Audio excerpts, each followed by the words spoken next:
March 22ಕ್ಕೆ Karnataka bandh fix. ಬಂದ್ ನಿರ್ಧಾರದಿಂದ ಹಿಂದೆ ಸರಿಯಲ್ಲ ಅಂದ್ರು ಕನ್ನಡ ಸಂಘಟನೆಗಳು. ಶನಿವಾರ ಮೆಟ್ರೋ ಹೋಟೆಲ್ ಬಂದ್ ಆಗುತ್ತಾ? ಕುಮಾರಸ್ವಾಮಿಗೆ ಸರ್ಕಾರಿ ಭೂ ಒತ್ತುವರಿ ಸಂಕಷ್ಟ. ಇದೆಲ್ಲ ರಾಜಕೀಯ ಪಿತೂರಿ ಅಂದ್ರು ಎಚ್ಡಿಕೆ. ಎಚ್ಎಂ ರೇವಣ್ಣ ವಿರುದ್ಧ ಹಲ್ಲೆ ಆರೋಪ. ಮಹಿಳಾ ಆಯೋಗ ಎಂಟ್ರಿ. ರಾಜ್ಯ ರಾಜಕೀಯದಲ್ಲಿ ಮತ್ತೆ ಹನಿ ಟ್ರ್ಯಾಪ್ ಸದ್ದು. ಹನಿ ಟ್ರ್ಯಾಪ್ ಕೆಡ್ಡಾಕೆ ಬಿದ್ರ ಅಪ್ರಭಾವಿ ಸಚಿವ. ರೇಷನ್ ಅಂಗಡಿಗಳ ಮುಂದೆ ನೋ ಸ್ಟಾಕ್ ಬೋರ್ಡ್. ಬಿಸ್ಕೆಟ್ ರೀತಿ ಟೋಕನ್ ಎಸೆದ ರೇಷನ್ ಅಂಗಡಿ ಮಾಲೀಕ ಕ್ರಮ ಆಗುತ್ತಾ? ಅನ್ನಭಾಗ್ಯದ ಅಕ್ಕಿ ಕಾಳಸಂತೆಯಲ್ಲಿ ಮಾರಾಟ. ಎಲ್ಲ ಸುದ್ದಿಗಳ ಕಂಪ್ಲೀಟ್ ಮಾಹಿತಿ Karnataka top 20ಯಲ್ಲಿ. March 22ಕ್ಕೆ Karnataka bandh fix. ಬೆಳಗಾವಿಯಲ್ಲಿ ಎಂಇಎಸ್ ಪುಂಡಾಟ ಖಂಡಿಸಿ ಕನ್ನಡ ಪರ ಸಂಘಟನೆಗಳು ಅಖಂಡ ಕರ್ನಾಟಕ ಬಂದ್ಗೆ ಕರೆ ಕೊಟ್ಟಿವೆ. ಯಾವುದೇ ಕಾರಣಕ್ಕೂ ಬಂಧನದ ನಿರ್ಧಾರದಿಂದ ಹಿಂದೆ ಸರಿಯದಿರಲು ಕನ್ನಡ ಸಂಘಟನೆಗಳು ತೀರ್ಮಾನಿಸಿವೆ. ಶನಿವಾರ ಬೆಳಗ್ಗೆ 6 ಗಂಟೆಯಿಂದ ಸಂಜೆ 6 ಗಂಟೆವರೆಗೆ ಬಂದ್ ಇರಲಿದೆ. ತುರ್ತು ಸೇವೆ ಹೊರತುಪಡಿಸಿ ಎಲ್ಲಾ ಸೇವೆಗಳು ಬಂದ್ ಆಗಲಿದೆ. ಇನ್ನು ಕರ್ನಾಟಕ ಬಂದ್ಗೆ ಈಗಾಗಲೇ ಕೆಲ ಸಂಘಟನೆಗಳು ಬೆಂಬಲ ಸೂಚಿಸಿದ್ರೆ, ಇನ್ನು ಕೆಲವರು ಯಾವುದೇ ನಿರ್ಧಾರಕ್ಕೆ ಬಂದಿಲ್ಲ. ಖಾಸಗಿ ಬಸ್, ಓಲಾ, ಊಬರ್ ನೈತಿಕ ಬೆಂಬಲ ಘೋಷಿಸಿದೆ. ಬಂದ್ಗೆ ಬೆಂಬಲ ನೀಡದ ಹೋಟೆಲ್ ಅಸೋಸಿಯೇಷನ್ ವಿರುದ್ಧ ಕನ್ನಡ ಸಂಘಟನೆಗಳು ಕಿಡಿಕಾರಿದೆ. ಬಂದ್ಗೆ ಬೆಂಬಲ ಕೊಟ್ಟಿಲ್ಲ ಅಂದ್ರೆ ಹೋಟೆಲ್ಗೆ ನುಗ್ಗಿ ತಿಂಡಿ ತಿಂತೇವೆ ಅಂತ ಎಚ್ಚರಿಕೆ ನೀಡಿದೆ. ನಾವು ಈ ನಾಡಿನ ಸಮಸ್ಯೆಯನ್ನು ಇಟ್ಕೊಂಡು ಕರ್ನಾಟಕ ಬಂದ್ಗೆ ಕರೆಯನ್ನು ಕೊಟ್ಟಿದ್ದೀವಿ. ನನ್ನೆಲ್ಲ ಕನ್ನಡ ಪರ ಸಂಘಟನೆಗಳು ಇದಕ್ಕೆ ಕೈ ಜೋಡಿಸಿದ್ದೇವೆ. ಕೆಲವರು ಇಲ್ಲ ಅಂದಿರ್ಬೋದು, ಅದು ಬೇರೆ ವಿಚಾರ. ಇದು ನಾವು ಸುಮಾರು 10-15 ಬಂದ್ ಮಾಡ್ಕೊಂಡ್ಬಂದಾಗಿದ್ದು ಇದೇ ವ್ಯವಸ್ಥೆ ಮುಂದುವರೆದಿದೆ. ಅದರಿಂದ ಬೆಂಬಲ ಕೊಡದಿರೋ ಬಗ್ಗೆ ನಾವು ತಲೆ ಕೆಡಿಸ್ಕೊಳ್ಳಲ್ಲ. ಸಂಪೂರ್ಣವಾಗಿ ನಮ್ಮ ಚಾಲಕರಿಗೆ ಹಾಗೂ ನಮ್ಮೆಲ್ಲ ಪದಾಧಿಕಾರಿಗಳನ್ನ ಸಂಪೂರ್ಣವಾಗಿ ಈ ಒಂದು ಓಲಾ ಊಬರ್ ಸಂಘಟನೆ ವತಿಯಿಂದ 22ನೇ ತಾರೀಕು ಏನು ವಾಟಾಳ್ ನಗರ ಹಾಗೂ ಕನ್ನಡ ಪರ ಸಂಘಟನೆಗಳ ಒಕ್ಕೂಟದ ವತಿಯಿಂದ ಏನು ಹೋರಾಟಕ್ಕೆ ಬೆಂಬಲ ನೀಡ್ತಾ ಇದ್ದಾರೆ, ಅದು ಸಂಪೂರ್ಣವಾಗಿ ಕರ್ನಾಟಕ ರಾಜ್ಯದಲ್ಲಿ ಎಲ್ಲೆಲ್ಲಿ ಓಲಾ ಊಬರ್ ವೆಹಿಕಲ್ಗಳೆಲ್ಲ ಓಡಾಡ್ತಾ ಇದ್ದೀವಿ ಸಂಪೂರ್ಣವಾಗಿ ಸ್ಥಗಿತ ಮಾಡಿ ಕೇಳಿದ್ದೀವಿ.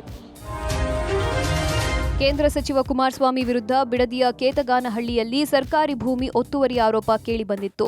ಅದನ್ನು ತೆರವು ಮಾಡಲು ಹೈಕೋರ್ಟ್ ಆದೇಶ ನೀಡಿತ್ತು. ಕೋರ್ಟ್ ಆದೇಶದಂತೆ ಇವತ್ತು ಅಧಿಕಾರಿಗಳು ಒತ್ತುವರಿ ತೆರವು ಕಾರ್ಯಾಚರಣೆ ಆರಂಭಿಸಿದ್ದಾರೆ.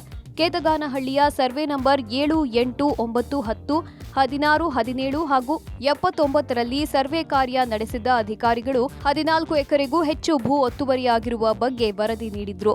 ಅದರಲ್ಲಿ ಕುಮಾರಸ್ವಾಮಿ ಒಡೆತನದ ಸರ್ವೆ ನಂಬರ್ 7 ಹಾಗೂ 8 ಸೇರಿ ಇತರರಿಗೆ ಸೇರಿದ ಸರ್ವೆ ನಂಬರ್ಗಳಲ್ಲೂ ಒಟ್ಟು 14 ಎಕರೆಗೂ ಅಧಿಕ ಭೂಮಿ ಒತ್ತುವರಿಯಾಗಿದೆ. ಈ ಹಿನ್ನೆಲೆ ಇಂದು ಜಿಲ್ಲಾಧಿಕಾರಿ ಯಶವಂತ ವಿ ಗುರುಕರ್ ನೇತೃತ್ವದಲ್ಲಿ ಎಸಿ ಬಿನೋಯ್, ತಹಶೀಲ್ದಾರ್ ತೇಜಸ್ವಿನಿ ಹಾಗೂ ಸರ್ವೆ ಇಲಾಖೆಯ ಅಧಿಕಾರಿಗಳು ಕುಮಾರಸ್ವಾಮಿ ತೋಟ ಪರಿಶೀಲನೆ ಮಾಡಿದ್ರು. ಎಚ್ಡಿಕೆ ತೋಟದ ಮನೆಯೊಳಗೆ ಮಾರ್ಕಿಂಗ್ ಕಾರ್ಯ ಮುಗಿಸಿದ ಸರ್ವೆ ಅಧಿಕಾರಿಗಳು ತೋಟದ ಸುತ್ತಲೂ ಒತ್ತುವರಿ ಮಾರ್ಕಿಂಗ್ ಮಾಡಿ ರೆಡ್ ಫ್ಲಾಗ್ ಹಾಕಿದ್ದಾರೆ. ನಾಳೆಯೂ ಮಾರ್ಕಿಂಗ್ ಕಾರ್ಯ ನಡೆಯಲಿದೆ. ಬಳಿಕ ಜೆಸಿಬಿಗಳ ಮೂಲಕ ಒತ್ತುವರಿ ಜಾಗ ತೆರವು ಮಾಡಿ ತಂತಿ ಬೇಲಿ ಅಳವಡಿಸಲಿದ್ದಾರೆ. ಇದೆಲ್ಲ ರಾಜಕೀಯ ದುರುದ್ದೇಶ ಅಂತ ಕುಮಾರಸ್ವಾಮಿ ಆರೋಪಿಸಿದ್ದಾರೆ. ನಾನು ಯಾವುದೇ ಅಕ್ರಮ ಮಾಡಿಲ್ಲ.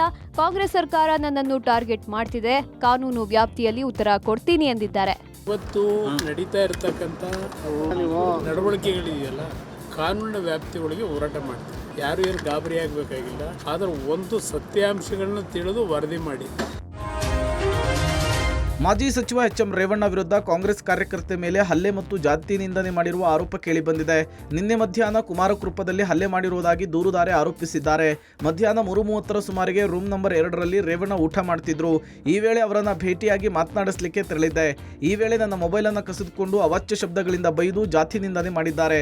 ಬಳಿಕ ನನ್ನ ಮೇಲೆ ಹಲ್ಲೆ ನಡೆಸಿದ್ದಾರೆ ಅಂತ ಆರೋಪಿಸಿದ್ದಾರೆ. ರೇವಣ್ಣ ಮಹಿಳೆಯ ಮೊಬೈಲನ್ನು ಕಸಿದುಕೊಳ್ತಾ ಇರುವ ವಿಡಿಯೋ ವೈರಲ್ ಆಗ್ತಿದೆ. ಹಲ್ಲೆಯ ಪರಿಣಾಮ ಮಹಿಳೆಯ ಕೈ ಮೂಳೆಗೆ ಫ್ರಾಕ್ಚರ್ ಆಗಿದ್ದು ಬಳಿಕ ಆಸ್ಪತ್ರೆಗೆ ಚಿಕಿತ್ಸೆ ಪಡೆದುಕೊಂಡಿದ್ದಾರೆ. ಹೈಗ್ರೌಂಡ್ಸ್ ಠಾಣೆಯಲ್ಲಿ ಎನ್ಸಿಆರ್ ಕೂಡ ದಾಖಲಾಗಿದೆ. ಈ ಬಗ್ಗೆ ಪ್ರತಿಕ್ರಿಯೆ ಕೊಟ್ಟಿರುವ ದೂರುದಾರೆ ನಂದಿನಿ, ನನ್ನ ಫೋನ್ನಲ್ಲಿ ಎಲ್ಲವೂ ಕೂಡ ರೆಕಾರ್ಡ್ ಆಗಿದೆ. ಇದೇನು ಮೊದಲ ಬಾರಿ ಅಲ್ಲ. ಈ ಹಿಂದೆಯೂ ಕೂಡ ನನ್ನ ಮೇಲೆ ಎಚ್ಎಂ ರೇವಣ್ಣ ಹಲ್ಲೆ ಮಾಡಿದ್ರು. ಒಂದೇ ಪಕ್ಷದಲ್ಲಿರೋದ್ರಿಂದ ದೂರು ಕೊಡೋದು ಬೇಡ ಅಂತ ಸುಮ್ಮನಾಗಿದ್ದೆ ಅಂತ ಹೇಳಿ ಹೊಸ ಬಾಂಬ್ ಸಿಡಿಸಿದ್ದಾರೆ. ಸರ್, ಇದು ನಿನ್ನೆ 3:30ಗೆ ಕುಮಾರಕೃಪಾ ಗೆಸ್ಟ್ ಹೌಸ್ ಅಲ್ಲಿ ಇದು ರೆಸ್ಟೋರೆಂಟ್ ಅಲ್ಲಿ ಆಗಿದ್ದು. ಅದಕ್ಕೆ ನನಗೆ ಹಲ್ಲೆ ಮಾಡಿದ್ರು. ಮತ್ತೆ ನನ್ನ ಬೆರಳನ್ನ ಟ್ವಿಸ್ಟ್ ಮಾಡಿದ್ದಾರೆ. ನನಗೆ ಇವಾಗ ಆಲ್ರೆಡಿ ಕಂಪ್ಲೇಂಟ್ ಕೊಟ್ಟಿದ್ದೀನಿ. ಪೊಲೀಸ್ನವರು ಯಾವುದೇ ರೀತಿ ಸಹಕರಿಸ್ತಿಲ್ಲ. ಯಾಕಂದ್ರೆ ರೇವಣ್ಣ ಅಂದ್ರೇನೆ ಅವರಿಗೆ ಭಯ ಅನ್ಸುತ್ತೆ. ಅದಕ್ಕೆ ನಾವು ಆಲ್ರೆಡಿ ಇವಾಗ ರಾಹುಲ್ ಗಾಂಧಿ ಅವ್ರಿಗೂ ಕಂಪ್ಲೇಂಟ್ ಕೊಟ್ಟಿದ್ದೀವಿ. ಅಲ್ಲಿಂದ ಕಮಿಟಿನೂ ರಚನೆ ಆಗಿದೆ. ಅದು ಖಂಡಿತ ಆಕ್ಷನ್ ತಗೊಳ್ತಾರೆ. ಉಗ್ರಪ್ಪ ಅವ್ರ ಸಮ್ಮುಖದಲ್ಲೇ ನನ್ನ ಕೈನ ಮುಟ್ಟಿರೋದು, ನನ್ನ ಫೋನ್ನ ಡ್ಯಾಮೇಜ್ ಮಾಡೋದಕ್ಕೆ ಟ್ರೈ ಮಾಡಿದ್ರು.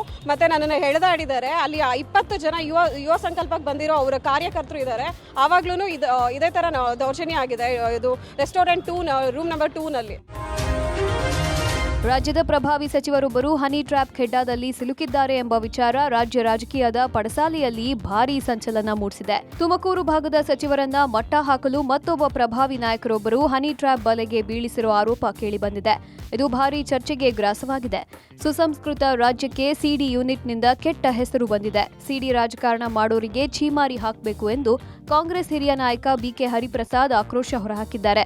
ಸಚಿವ ಆರ್ಬಿ ತಿಮ್ಮಾಪುರ ಮಾತನಾಡುತ್ತಾ ದುರ್ದೈವ, ಇದು ಕೆಲವರಿಗೆ ಉದ್ಯೋಗ ಆಗಿದೆ, ಇದು ಸರಿಯಲ್ಲ ಎಂದು ಬೇಸರ ವ್ಯಕ್ತಪಡಿಸಿದ್ದಾರೆ. ಇವೆಲ್ಲವೂ ರಾಜಕಾರಣದಲ್ಲಿ ನಡೀತಾನೆ ಇರ್ತವೆ. ಹನಿ ಟ್ರ್ಯಾಪು ಮತ್ತೊಂದು ಟ್ರ್ಯಾಪು ನಡೀತಾನೆ ಇರ್ತವೆ. ಅವ್ರು ಎಚ್ಚರಿಕೆಯಿಂದ ಇರಬೇಕು. ಅದೊಂದು ಗ್ಯಾಂಗೇ ತಯಾರಾಗಿಬಿಟ್ಟಿದೆ. ಅದು ದುರ್ದೈವ. ಅದೊಂದು ಉದ್ಯೋಗ ಮಾಡಿಕೊಂಡಿದ್ದಾರೆ. ಈಗ ಕರ್ನಾಟಕ ರಾಜ್ಯದ ಸುಸಂಸ್ಕೃತ ರಾಜ್ಯ, ಇದು ನಾವು ರೋಲ್ ಮಾಡೆಲ್ ಆಗಿದ್ವಿ. ಈ ಸಿಡಿ ಯೂನಿಟ್ಗಳು ಬಂದು ದೇಶದಲ್ಲಿ ನಮ್ಮಷ್ಟು ಕೆಟ್ಟ ಹೆಸರು ಯಾವ ರಾಜ್ಯದಲ್ಲೂ ಇಲ್ಲ.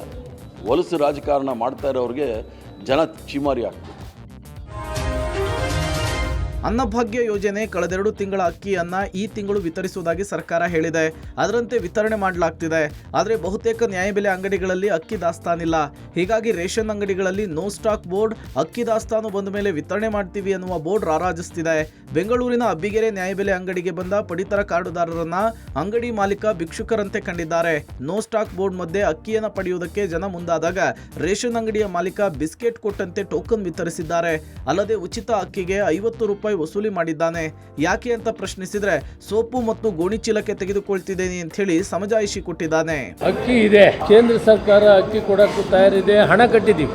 ಅಕ್ಕಿ ಬರೋದು ಟ್ರಾನ್ಸ್ಪೋರ್ಟೇಷನ್ ಸ್ವಲ್ಪ ಹಿಂದೆ ಮುಂದಾಗ್ಬೋದು. ಮಾರ್ಚ್ 30 ಈ 15 kg ಏನು ಹೇಳಿದ್ದೀವಿ ಅದು ಪೂರ್ತಿ ಪ್ರಮಾಣ ಕೊಡ್ತೀವಿ. ಏಪ್ರಿಲ್ನಿಂದ 10 kg ಕಂಪಲ್ಸರಿ. ಬೆಂಗಳೂರಿನಲ್ಲಿ ಅನ್ನಭಾಗ್ಯದ ಅಕ್ಕಿಯ ಅಭಾವ ಇರುವಾಗಲೇ ನ್ಯಾಯಬೆಲೆ ಅಂಗಡಿಯ ಸಿಬ್ಬಂದಿ ಕಾಳಸಂತೆಯಲ್ಲಿ ಅಕ್ಕಿ ಮಾರಾಟ ಮಾಡಿದ್ದಾರೆ. ಟಿ ದಾಸರಹಳ್ಳಿ ಕ್ಷೇತ್ರದ ನ್ಯಾಯಬೆಲೆ ಅಂಗಡಿಯ ಸಿಬ್ಬಂದಿ ಅಕ್ಕಿಗಾಗಿ ಮಾರುದ್ದ ಕ್ಯೂ ಇದ್ರೂ ಕೂಡ ಅವರ ಮಧ್ಯೆ ಬಂದ ವ್ಯಕ್ತಿಯೋರ್ವನಿಗೆ 50 kg ಅಕ್ಕಿಯನ್ನು ಖರೀದಿಸಿದ್ದಾನೆ. 1,000 ರೂಪಾಯಿಗೆ 50 kg ಅಕ್ಕಿ ಮೂಟೆಯನ್ನು ಮಾರಾಟ ಮಾಡಿ ಹಣ ಪಡೆದಂತಹ ದೃಶ್ಯ ವ್ಯಕ್ತಿಯೊಬ್ಬರ ಮೊಬೈಲ್ನಲ್ಲಿ ಸೆರೆ ಸಿಕ್ಕಿದೆ. 1,000 ರೂಪಾಯಿ ನೋಡ್ತಾ ಇದ್ದಂತೆ ಖುಷಿಯಾದ ಅಂಗಡಿ ಸಿಬ್ಬಂದಿ ದುಡ್ಡನ್ನು ಕಣ್ಣಿಗೊತ್ಕೊಂಡು ಗಲ್ಲಾಪೆಟ್ಟಿಗೆಯಲ್ಲಿ ಹಾಕ್ಕೊಂಡಿದ್ದಾನೆ. ಬೆಂಗಳೂರು ಅಷ್ಟೇ ಅಲ್ಲದೆ ಶಿವಮೊಗ್ಗದಲ್ಲೂ ಕೂಡ ಕಾಳಸಂತೆಯಲ್ಲಿ ಅಕ್ಕಿ ಮಾರಾಟ ಮಾಡಲಾಗ್ತಿದೆ. ಶಿವಮೊಗ್ಗ ನಗರದ ಹೊರವಲಯದಲ್ಲಿರುವ ಹೊನ್ನಾಪುರ ಮುಖ್ಯ ರಸ್ತೆಯಲ್ಲಿ ಯಾರ ಭಯವಿಲ್ಲದೆ ಲಾರಿಯಿಂದ ಅಕ್ಕಿಯನ್ನು ಇಳಿಸಿ ಅಕ್ರಮವಾಗಿ ಕಾಳಸಂತೆಯಲ್ಲಿ ಲಾರಿ ಚಾಲಕರು ಅಕ್ಕಿ ಮಾರ್ತಿದ್ದಾರೆ. ಇನ್ನು ಬೆಂಗಳೂರು ಸೇರಿದಂತೆ ರಾಜ್ಯದ ಹಲವು ನ್ಯಾಯಬೆಲೆ ಅಂಗಡಿಗಳಲ್ಲಿ ನೋ ಸ್ಟಾಕ್ ಬೋರ್ಡ್ ಅನ್ನು ಅಳವಡಿಸಲಾಗಿದೆ. ಈ ಬಗ್ಗೆ ಆಹಾರ ಸಚಿವ ಮುನಿಯಪ್ಪ ಪ್ರತಿಕ್ರಿಯಿಸಿ, ಅಕ್ಕಿ ಇದೆ, ಕೇಂದ್ರ ಸರ್ಕಾರವು ಅಕ್ಕಿ ಕೊಡ್ಲಿಕ್ಕೆ ಸಿದ್ಧವಿದೆ, ನಾವು ನಿರ್ಣಯ ಮಾಡಿದಂತೆ ಹಣ ಒದಗಿಸಿದ್ದೇವೆ, ಏಪ್ರಿಲ್ನಿಂದ ಸಮರ್ಪಕವಾಗಿ 10 kg ಅಕ್ಕಿಯನ್ನು ಕೊಡ್ತೀವಿ ಅಂತ ಹೇಳಿದ್ದಾರೆ. ಅಕ್ಕಿ ಇದೆ, ಫುಡ್ ಸೆಕ್ಯೂರಿಟಿ ಆಕ್ಟ್ ಪ್ರಕಾರ ಅಕ್ಕಿ ಕೊಡಬೇಕು. ಕೇಂದ್ರ ಸರ್ಕಾರ ಅಕ್ಕಿ ಕೊಡಕ್ಕೂ ತಯಾರಿದೆ, ಹಣ ಕಟ್ಟಿದ್ದೀವಿ. ಅಕ್ಕಿ ಬರೋದು ಟ್ರಾನ್ಸ್ಪೋರ್ಟೇಷನ್ ಸ್ವಲ್ಪ ಹಿಂದೆ ಮುಂದಾಗ್ಬೋದು. ನಾವು ಫೆಬ್ರವರಿಯಲ್ಲಿ 5 kg, ಈ ತಿಂಗಳಲ್ಲಿ 10 kg ಕೊಡಬೇಕಂತ ಏನು ನಿರ್ಣಯ ಮಾಡಿದ್ದೀವಿ. ಅದಕ್ಕೆ ಸಾಕಷ್ಟು ಹಣವನ್ನು ತುಂಬಿಸಿದ್ವಿ. ಮೊದಲು 5 kg ಇರ್ತಿತ್ತು, ಸರಾಗವಾಗಿ ನಡೆಸ್ತಾ ಇದ್ರೆ ಸಡನ್ ಆಗಿ 15 kg ಅಂದಾಗ ಸಾಗಾಣಿಕೆ ಅದು ಇದು ಏರ್ಕೊಂಡ್ಬಿಟ್ರೆ ಅಕ್ಕಿದು ತೊಂದರೆ ಇಲ್ಲ, ಹಣ ಕಟ್ಟಿದ್ದೀವಿ. ಮಾರ್ಚ್ 30 ಈ 15 kg ಏನು ಹೇಳಿದ್ದೀವಿ ಅದು ಪೂರ್ತಿ ಪ್ರಮಾಣ ಕೊಡ್ತೀವಿ. ಸ್ಯಾಂಡಲ್ವುಡ್ ನಟಿ ರನ್ಯಾ ರಾವ್ ಗೋಲ್ಡ್ ಸ್ಮಗ್ಲಿಂಗ್ ಪ್ರಕರಣದಲ್ಲಿ ದಿನಕ್ಕೊಂದು ಸ್ಫೋಟಕ ಮಾಹಿತಿಗಳು ಹೊರಬೀಳ್ತಾ ಇದೆ. ನಟಿ ರನ್ಯಾ ರಾವ್ ಅಕ್ರಮ ಚಿನ್ನ ಸಾಗಾಟಕ್ಕೆ ಡ್ರೆಸ್ ಕೋಡ್ ಬಳಕೆ ಮಾಡ್ತಿದ್ಲು ಎಂಬ ವಿಚಾರ ಡಿಆರ್ಐ ತನಿಖೆಯಲ್ಲಿ ಬಹಿರಂಗವಾಗಿದೆ. ಏರ್ಪೋರ್ಟ್ ಒಳಗೆ ಹೋಗುವಾಗ ಮಾಮೂಲಿ ಡ್ರೆಸ್ ಧರಿಸಿ ಹೋಗ್ತಿದ್ದ ರನ್ಯಾ ವಿಮಾನ ನಿಲ್ದಾಣಕ್ಕೆ ವಾಪಸ್ ಆಗುವಾಗ ಜಾಕೆಟ್ ಬಣ್ಣ ಬಣ್ಣದ ಗಾಗಲ್ಸ್ ಅನ್ನು ಹಾಕೊಂಡು ಬರ್ತಿದ್ಲಂತೆ. ಟೂರಿಸ್ಟ್ ವೀಸಾ ಅಡಿಯಲ್ಲಿ ದುಬೈಗೆ ಹೋಗ್ತಿದ್ದ ರನ್ಯಾ ರಾವ್ ಬೆಂಗಳೂರಿಗೆ ನೈಟ್ ರೀಚ್ ಆಗೋ ಥರ ವಿಮಾನಗಳನ್ನೇ ಬುಕ್ ಮಾಡ್ತಿದ್ಲಂತೆ. ವಿಮಾನ ನಿಲ್ದಾಣಕ್ಕೆ ಬರ್ತಾ ಇದ್ದಂತೆ ಪ್ರೋಟೋಕಾಲ್ ಕೇಳಿಕೊಂಡು ಹೊರಬರ್ತಿದ್ಲು ಅನ್ನುವಂತಹ ಸತ್ಯ ಡಿಆರ್ಐ ತನಿಖೆಯಲ್ಲಿ ಹೊರಬಿದ್ದಿದೆ. ಈ ಮಧ್ಯೆ ರನ್ಯಾ ಟ್ರಾವೆಲ್ ಹಿಸ್ಟರಿಯನ್ನು ಹಿಡಿದುಕೊಂಡು ತನಿಖಾಧಿಕಾರಿಗಳು ಜನ್ಮಜಾಲಾಡಿದ್ದಾರೆ. ರನ್ಯಾ ಭಾರತದ ಯಾವ ಏರ್ಪೋರ್ಟ್ನಿಂದ ದುಬೈಗೆ ಹೋಗಿದ್ಲು, ಎಷ್ಟು ಬಾರಿ ಹೋಗಿದ್ಲು ಎಂಬುದನ್ನ ಇನ್ವೆಸ್ಟಿಗೇಷನ್ ಮಾಡಿದ್ದಾರೆ. ಈ ವೇಳೆ 2020ರಿಂದ ರನ್ಯಾ ರಾವ್ ಬರೋಬ್ಬರಿ 90 ಬಾರಿ ವಿದೇಶ ಪ್ರವಾಸ ಮಾಡಿರೋದು ಬೆಳಕಿಗೆ ಬಂದಿದೆ. ಚಿನ್ನ ಸಾಗಾಟ ಕೇಸ್ನಲ್ಲಿ ತಗಲಾಕೊಂಡಿರುವ ನಟಿ ರನ್ಯಾ ರಾವ್ ಬೆಂಗಳೂರಿನಲ್ಲಿ ಕೋಟಿಯನ್ನು ಸುರಿದು ಬೃಹತ್ ಚಿನ್ನಾಭರಣದ ಅಂಗಡಿ ತೆರೆಯಲು ಚಿಂತನೆ ನಡೆಸಿದ್ಲು ಅನ್ನೋದು ಡಿಆರ್ಐ ತನಿಖೆಯಿಂದ ಬಹಿರಂಗವಾಗಿದೆ. ಪ್ರೋಟೋಕಾಲ್ ಉಲ್ಲಂಘನೆಯ ಆರೋಪದಡಿ ಡಿಜಿ ರಾಮಚಂದ್ರ ರಾವ್ ವಿಚಾರಣೆಯನ್ನು ಎದುರಿಸಿದ್ದಾರೆ. ಐಎಎಸ್ ಅಧಿಕಾರಿ ಗೌರವ್ ಗುಪ್ತಾ ತಂಡ ಸತತ 3 ಗಂಟೆಗಳ ಕಾಲ ವಿಚಾರಣೆ ನಡೆಸಿದ್ರು. ತನಿಖಾಧಿಕಾರಿಗಳ ಎಲ್ಲಾ ಪ್ರಶ್ನೆಗೆ ರಾಮಚಂದ್ರ ರಾವ್ ನನಗೆ ಗೊತ್ತಿಲ್ಲ, ನಾನು ಸೂಚಿಸಿಲ್ಲ ಅಂತಲೇ ಉತ್ತರ ಕೊಟ್ಟಿದ್ದಾರೆ. ಹೀಗಾಗಿ ಮತ್ತೊಮ್ಮೆ ವಿಚಾರಣೆ ಮಾಡಲಿಕ್ಕೆ ಗೌರವ್ ಗುಪ್ತಾ ನೇತೃತ್ವದ ತಂಡ ಮುಂದಾಗಿದೆ. ಈ ಮಧ್ಯೆ ವಿಧಾನಸಭೆಯ ಕಲಾಪ ಆರೋಪದಲ್ಲಿ ರನ್ಯಾ ಕೇಸ್ ಸದ್ದು ಮಾಡಿದೆ. ವಿಧಾನಸಭೆಯಲ್ಲಿ ವಿಪಕ್ಷ ನಾಯಕ ಆರ್ ಅಶೋಕ್ ವಿಚಾರವನ್ನು ಪ್ರಸ್ತಾಪಿಸಿದರು. ಪ್ರಕರಣದಲ್ಲಿ ಯಾವ ಸಚಿವರು ಭಾಗಿಯಾಗಿದ್ದಾರೆ ಅಂತೇಳಿ ಸರ್ಕಾರ ಸ್ಪಷ್ಟೀಕರಣ ಕೊಡ್ತಿಲ್ಲ, ಯಾರೂ ಕೂಡ ಇದರ ಬಗ್ಗೆ ಮಾತನಾಡ್ತಾನೆ ಇಲ್ಲ, ಸರ್ಕಾರ ಕ್ರಮ ತಗೊಬೇಕು ಅಂತ ಗುಡುಗಿದ್ದಾರೆ. ಚಿನ್ನ ಕಳ್ಳ ಸಾಗಾಣಿಕೆದು ಕೂಡ ಮಂತ್ರಿಗಳ ಮೇಲೆ ಬರ್ತಾ ಇದೆ. ಯಾರು ಮಂತ್ರಿಗಳಿದ್ದಾರೆ ಅಂತ ಹೇಳಿ ಸರ್ಕಾರ ಕ್ರಮ ತೆಗೆದುಕೊಳ್ಬೇಕು. ಅದ್ರ ಬಗ್ಗೆನೂ ಏನು ಕ್ಲಾರಿಫಿಕೇಶನ್ ಇಲ್ಲ, ಯಾರು ಅದ್ರ ಬಗ್ಗೆ ಚಕಾರನೂ ಎತ್ತುತ್ತಾ ಇಲ್ಲ. ಅಂದ್ರೆ ಈ ಸರ್ಕಾರದಲ್ಲಿ ಕಾನೂನು ಸುವ್ಯವಸ್ಥೆ ಇವತ್ತು ಇದೆ ಅಂತ ಅನ್ಸೋ ಅಂತ ಪ್ರಮೇಯನೇ ಕಾಣ್ತಾ ಇಲ್ಲ. ರೇಣುಕಾಸ್ವಾಮಿ ಕೊಲೆ ಪ್ರಕರಣದಲ್ಲಿ ನಟ ದರ್ಶನ್, ಪವಿತ್ರ ಗೌಡ ಸೇರಿದಂತೆ ಆರೋಪಿಗಳು ಜಾಮೀನಿನ ಮೇಲೆ ಹೊರಗಿದ್ದಾರೆ. ಇದೀಗ ದರ್ಶನ್ ಸೇರಿದಂತೆ ಆರೋಪಿಗಳಿಗೆ ಸುಪ್ರೀಂ ಕೋರ್ಟ್ ಟೆನ್ಷನ್ ಶುರುವಾಗಿದೆ. ಹೈಕೋರ್ಟ್ ಜಾಮೀನು ಆದೇಶ ಪ್ರಶ್ನಿಸಿ ಪೊಲೀಸರು ಸುಪ್ರೀಂ ಕೋರ್ಟ್ ಮೆಟ್ಟಿಲೇರಿದ್ರು. ಇದೀಗ ವಿಚಾರಣೆ ನಡೆಸಲು ಸುಪ್ರೀಂ ಅಸ್ತು ಎಂದಿದೆ. ಏಪ್ರಿಲ್ 2ರಂದು ವಿಚಾರಣೆ ನಡೆಸೋದಾಗಿ ಸುಪ್ರೀಂ ಕೋರ್ಟ್ ಹೇಳಿದೆ. ಕಳೆದ ವಿಚಾರಣೆಯಲ್ಲಿ ಅರ್ಜಿ ವಿಚಾರಣೆಗೆ ಒಪ್ಪಿಕೊಂಡಿದ್ದ ಸುಪ್ರೀಂ ಕೋರ್ಟ್ ನಟ ದರ್ಶನ್ ಸೇರಿದಂತೆ ಇತರ ಆರೋಪಿಗಳಿಗೆ ನೋಟಿಸ್ ಜಾರಿ ಮಾಡಿತ್ತು. ಮೂಲಗಳ ಪ್ರಕಾರ ಈವರೆಗೂ ದರ್ಶನ್ ಸುಪ್ರೀಂ ಕೋರ್ಟ್ ನೋಟಿಸ್ಗೆ ಉತ್ತರ ನೀಡಿಲ್ಲ. ಅವರ ವಕೀಲರು ಕೂಡ ವಕಾಲತ್ತು ಹಾಕಿಲ್ಲ. ಹೈಕೋರ್ಟ್ನಲ್ಲಿ ಗೆಲುವು ಪಡೆದಂತೆ ಸುಪ್ರೀಂ ಕೋರ್ಟ್ನಲ್ಲಿಯೂ ಗೆಲುವು ಪಡೆಯಲು ಖ್ಯಾತ ಹಿರಿಯ ವಕೀಲ ಕಪಿಲ್ ಸಿಬಲ್ ಅವರನ್ನ ದರ್ಶನ್ ಕುಟುಂಬದವರು ನೇಮಿಸಿಕೊಂಡಿದ್ದಾರೆ ಎನ್ನಲಾಗಿತ್ತು. ಆದರೆ ಈ ಬಗ್ಗೆ ಯಾವುದೇ ಬೆಳವಣಿಗೆ ಸದ್ಯಕ್ಕೆ ಕಂಡುಬಂದಿಲ್ಲ.